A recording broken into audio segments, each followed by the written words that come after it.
money. A delicate subject. It's a subject most people are reluctant to discuss. They are reluctant because speaking about it can attract severe criticism. However, you and I are brave souls, so let's wander into this misunderstood area of life. Lord Bacon gave us some valuable advice when he said money is a good servant, but a bad master. In developing our desire for money, we should also seek a balance of wisdom as well. Otherwise, the accumulation of wealth could bring with it the potential to distort our personality and rob us of our life. I have often thought it to be rather strange, and I should probably add sad, that the earning of money is not taught in our school systems anywhere in the world, even though money is a medium of exchange which is accepted and used worldwide.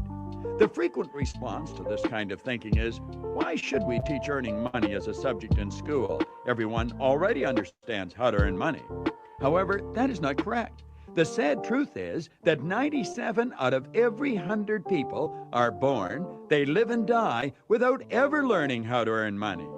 Their ignorance with respect to money is passed along from one generation to the next.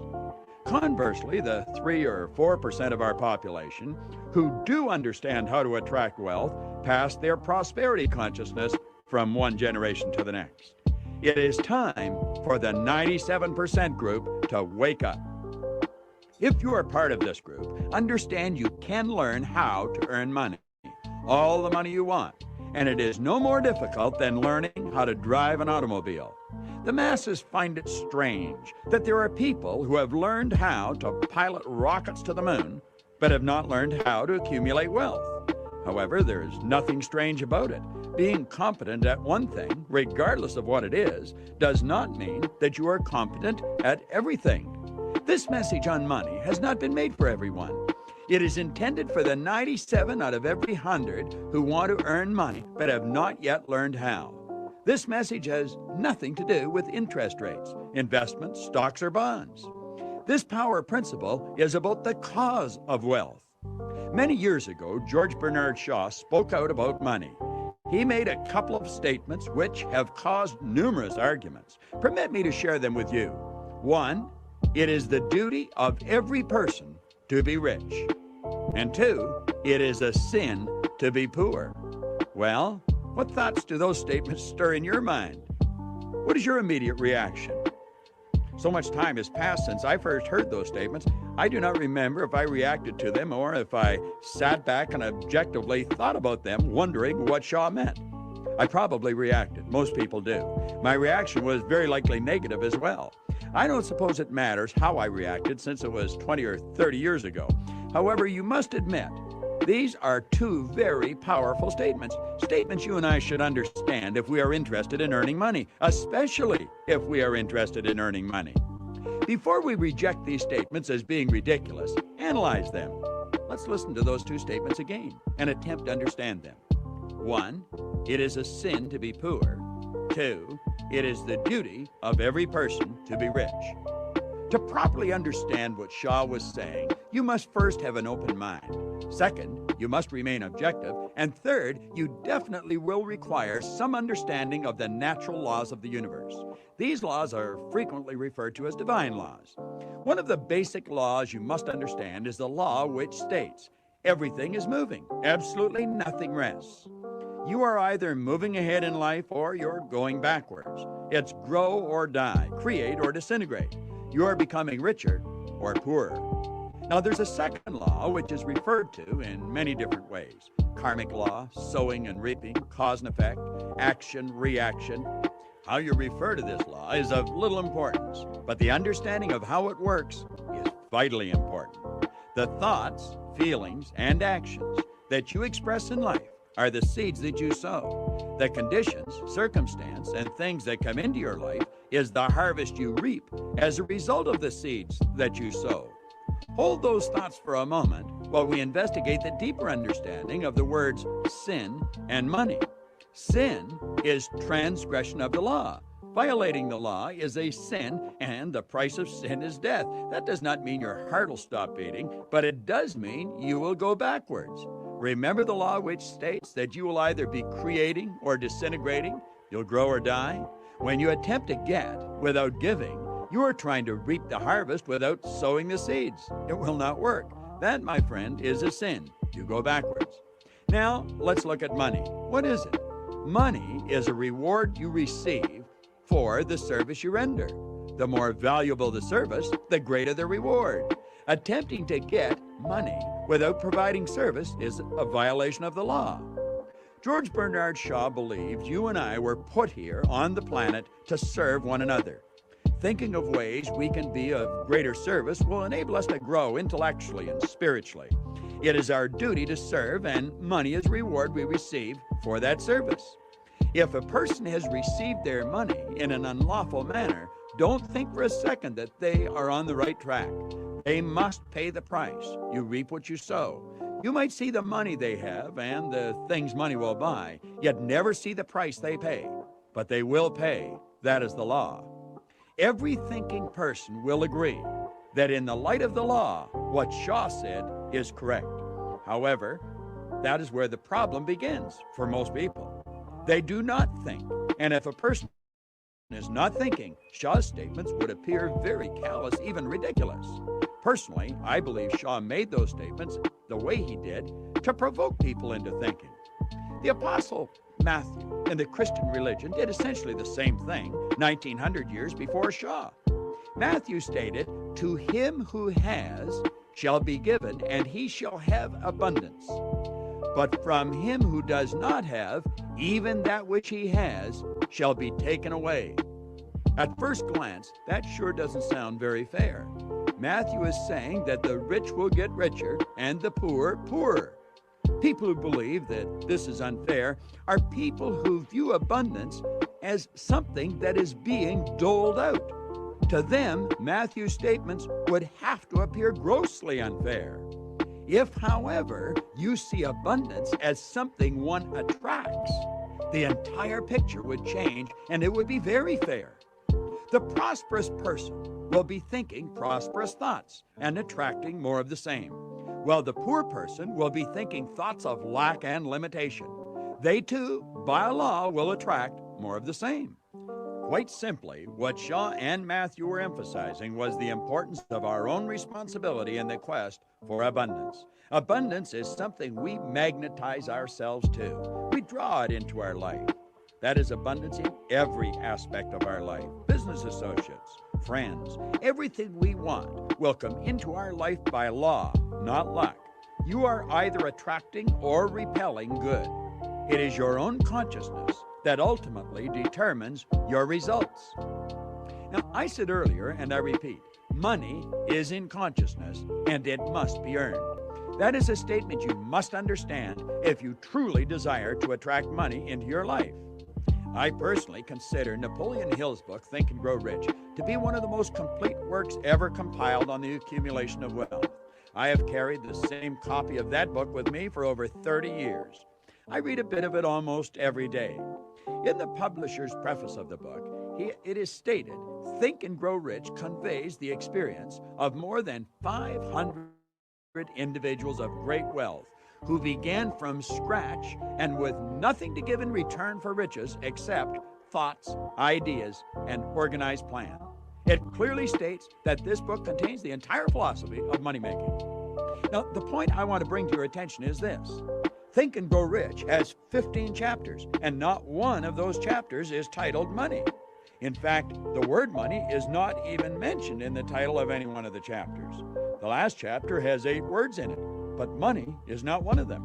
Why do you suppose none of these books talk about money when the purpose of the book is to assist the reader in accumulating wealth? They do not talk about money for the same reason a farmer does not spend time explaining how to bring in the harvest when he is teaching his son how to plant a seed. There is a season for sowing and there is a season for reaping, but you never do both in the same season. Be quiet and listen carefully to what I am going to say. The paper you fold and place in your purse or pocket is not money. It is paper with ink on it. It represents money, but it is not money. Money is an idea. The earning of money has nothing to do with this paper stuff. It has to do with consciousness. That is precisely why all of these great authors who wrote books, which people claim helped them earn millions of dollars, never wrote about money.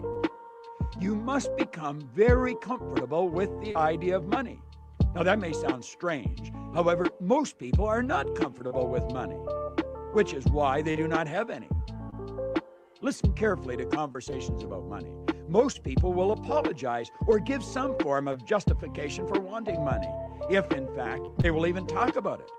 The average person's face will change color and their behavior will change when a serious conversation arises about earning money. None of this is so with wealthy people.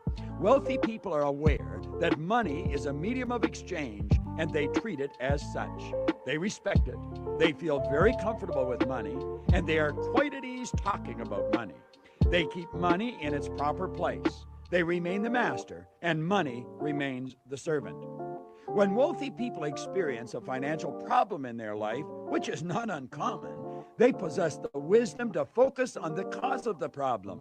They make the mental corrections required and proceed. You rarely ever hear a wealthy person talking about their financial problems. Do you know why that is so? The obvious answer is that wealthy people don't talk about financial problems because they don't have any financial problems. This area of life is no different than any other area of life. The truth is rarely in the appearance of things. Wealthy people have more financial problems than poor people will ever dream of having. How could a poor person have money problems? They rarely have any money. Money is not the poor person's problem. Lack of money is their problem. If you want to solve a problem, you must attack the cause of the problem. The cause of poverty is poverty consciousness. The poverty consciousness causes a person to see, hear, smell, think, and feel lack and limitation. Listen to the conversations of individuals with a poverty consciousness. Lack, limitation, and tough times are all they talk about. That is all they talk about because that is all they think about. And that is all they think about because they have a poverty consciousness. Their thoughts, feelings, and actions are the seeds they are sowing. As you sow, so shall you reap. Their harvest is one of lack and poverty. Their harvest is the results in their life. The results are expressed in their physical health, their bank account, and their social life. These poor souls see with their physical eyes their physical problems. It's Poorsville for them. Their results control them. They keep planting the same seeds and keep reaping the same harvest year after year. Soon they accept this as their lot in life. Then they think, why should I expect more? No one in our family has ever had more. We have always been poor. It's not our fault. It's the government's fault. They should give us more. They should take it from the wealthy people and give it to us. They will never use all they have. It's just not fair. Now, the wealthy person has a prosperity consciousness. They understand there is infinite source of supply.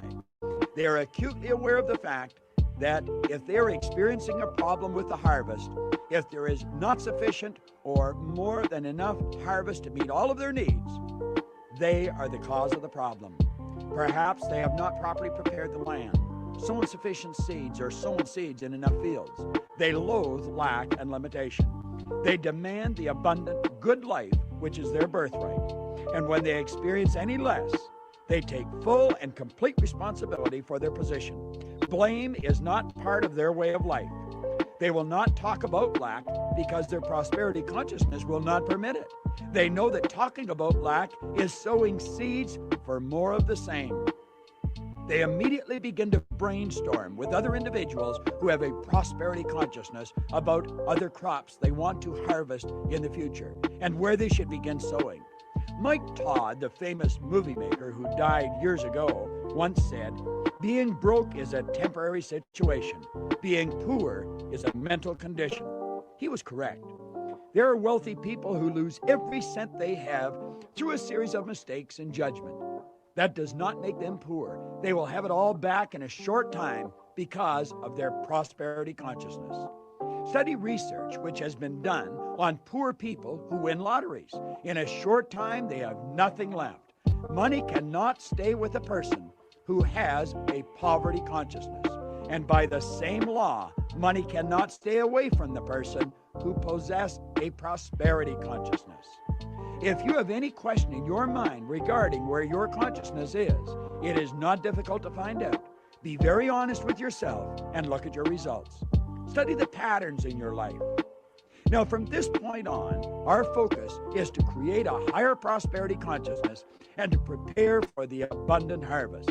Begin by preparing a powerful, positive affirmation and fuel it with emotion.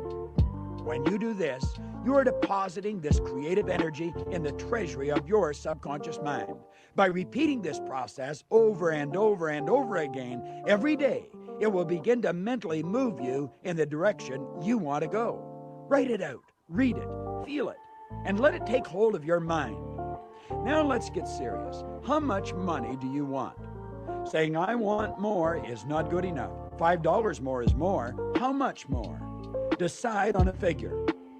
You should have the amount of money you need to provide the things you want, to live the way you choose to live, whether you are working or not. Now, you will not seriously want more money than you are capable of earning.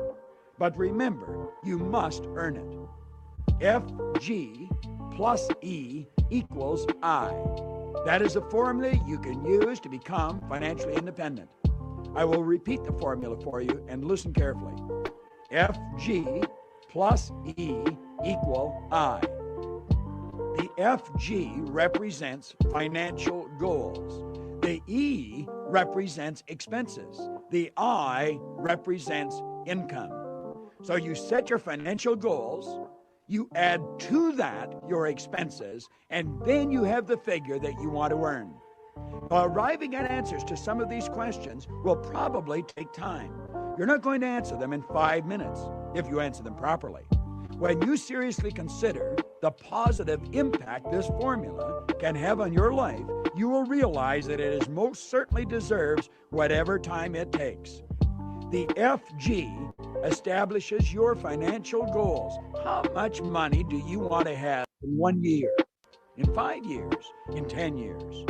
There are only two ways to earn money. One is people at work and the other is money at work. You should be employing both. If you want to be financially independent, what you're actually saying is this: I want to have enough money working for me to provide the income I will require to live the way I choose to live. Now, what you have just covered may cause you to think that you're going to have to quit your present job because you cannot see yourself earning the amount of money you require in your present position. Although that may be true, it does not have to be true. The most important consideration about your daily work is that you love what you do. The amount of money you earn is not the most important consideration. The individuals who live the most fulfilled lives are those individuals who have a very difficult time differentiating between work and pleasure. That, my friend, is a key factor in living the abundant life. The income you earn in your present position may be small, but your overall income could be substantial. Now, that statement would indicate that you would have to have more than one source of income. If you don't, you should. Wealthy people have MSIs. MSI is a term which means multiple sources of income. You can have 100 sources of income. Could have 500 if you wanted. You can even hire people to manage them. Multiple sources of income does not mean multiple jobs. That concept generally leads to an early grave. Multiple sources of income means exactly what it says. The idea that you must work harder or longer hours to earn more money is a myth. It is a concept which is believed and perpetuated by people who are generally very tired and without money. That could represent you or possibly someone you love. You must understand that most of the really wealthy people do not work very hard. They generally love what they do, and they have income coming to them from many sources. It is not difficult to set up multiple sources of income. Anyone can do it. A single mother raising children on her own can set up numerous MSIs. Once you have determined how much money you want to earn, write this amount on a sheet of paper in large figures. Look at the numbers with the dollar sign beside them and tell yourself over and over again, that amount of money is an effect. It represents a reward I want to receive. What service can I render that would be deserving of that reward? Now, you can take the total figure and divide it into multiple parts. Each part would represent a source of income. Each source of income represents a separate reward that you would receive for a service you would render. Work on one at a time. Each one can become an exciting part of your life.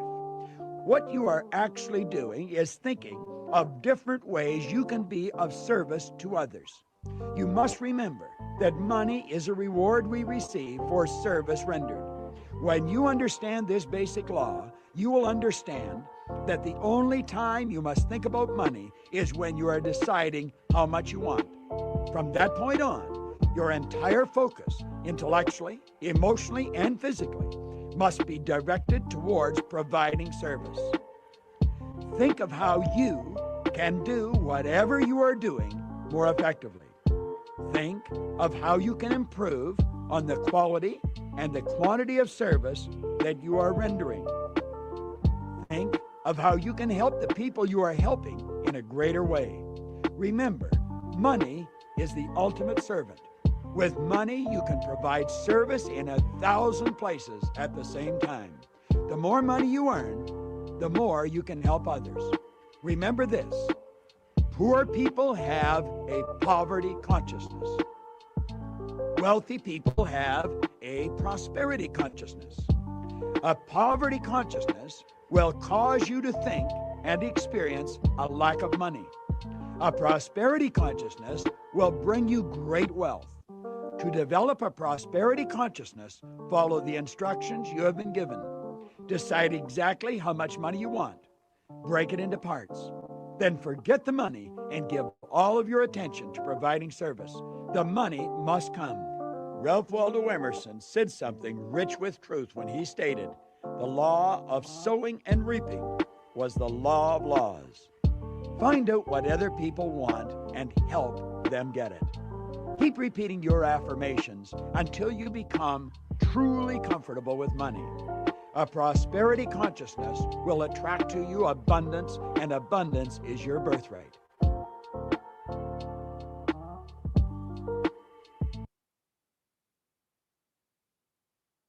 That was growth for me. And I'm still forcing myself to grow. I'm trying to grow right now because the thought of actually becoming a multi-billionaire requires some growth. Okay? And that's the kind of position that GS Partners is going to put you in when you start thinking about multi-millionaire status, positioning. And then once your brain expands and you start to understand more and more we have our hands on with these multiple trillion-dollar industries in, you start realizing, wait a minute here. It's possible to become a multi-billionaire here for real. And I mean within the next 2, 3, 4 years. It's you start, whoa, that's if you tell me if it's uncomfortable you think about being a millionaire, imagine becoming a billionaire. You talking about some growth. See, I'm still growing myself. Too old. Okay, excuse number 3. I'm too old. I'm fixed in my ways. I don't want to learn anything. I'm going to ride it on. I've had a many senior sisters tell me, hey, man, I'm 70 years old. I'm going to ride it out for you. I don't want to learn anything. Instead of being like Dr. David Hollins, 70+ years old, said, man, Dr. David Hollins rolled around that computer like he's 25 years old. If he can do it, you can do it. No excuses. Number 4, I'm too young. Man, I'm having a good time right now, man. I'm 19 years old. I'm 20 years old. I'm having a good time. In Napoleon Hill's book, Think and Go Rich, he says, he has a thing in his book called Sexual Transmutation. He says the reason most men don't become successful after they're 40 years old, because before they're 40 years old, their life is ran by their lack of control over their sexual activity. Talking about men, not women, men. Okay? And you can find a man who can get that under control where it doesn't make decisions for him all the time. Grown up talk, 6 o'clock in the morning. I'm not gonna say that. I'm not gonna say I want to say. Okay. I let this make decisions. I started letting this make decisions when I turned 28 years old. This make the decision. Not something down here. This makes the decision. That grown up for you? This makes the decision, man. When you start letting this make the decision, you make less mistakes in life. Let this make the decision.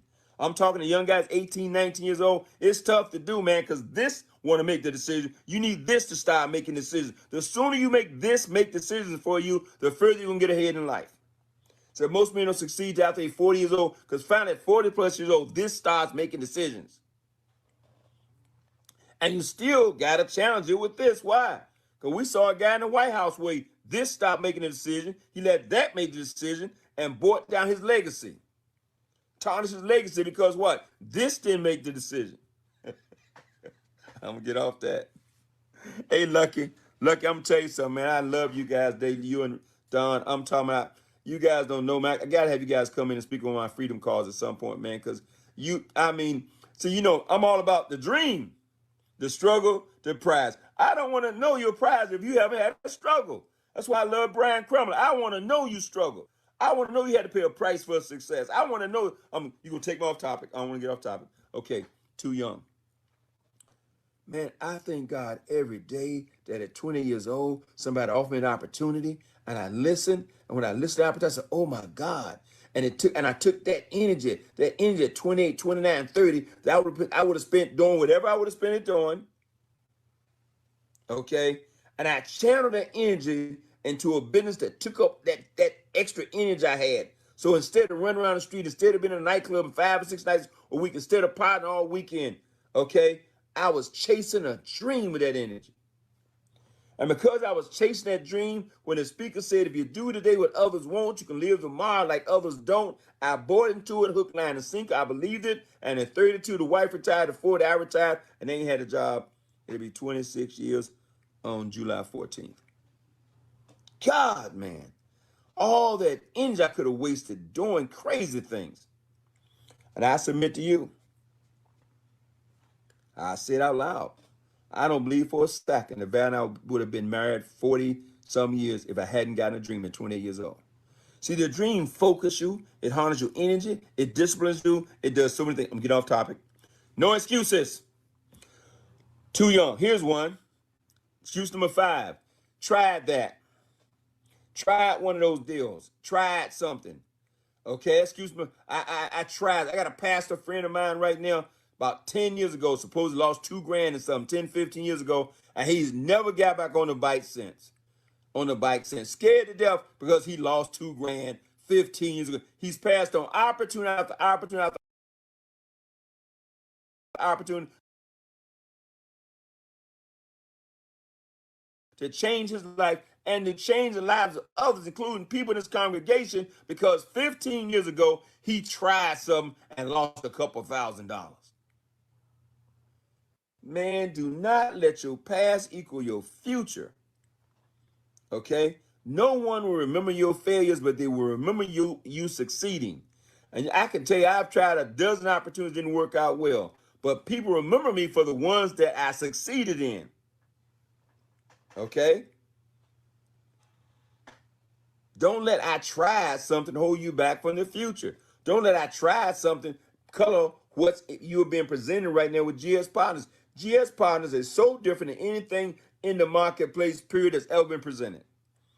We have the one program, the only program I've ever seen in my 30 years in this industry where you can become a millionaire and never recruit one person. Doesn't exist.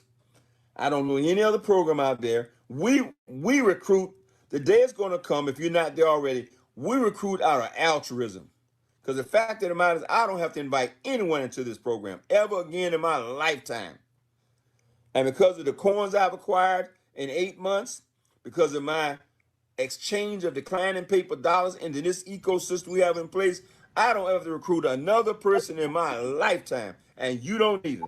All you have to do is acquire the G999 coin, and man, you don't have to recruit anybody. So when you recruit somebody, you should have a pastor that says, hey man, I'm telling you for you because I'm doing this. I'm going to be a millionaire whether you be one or not because of what we're doing with this coin. And we know we're going to drive this coin to 10 cents to $1 to $5 to $10. Why? Because we got the leadership that's totally sold out and committed to getting that done.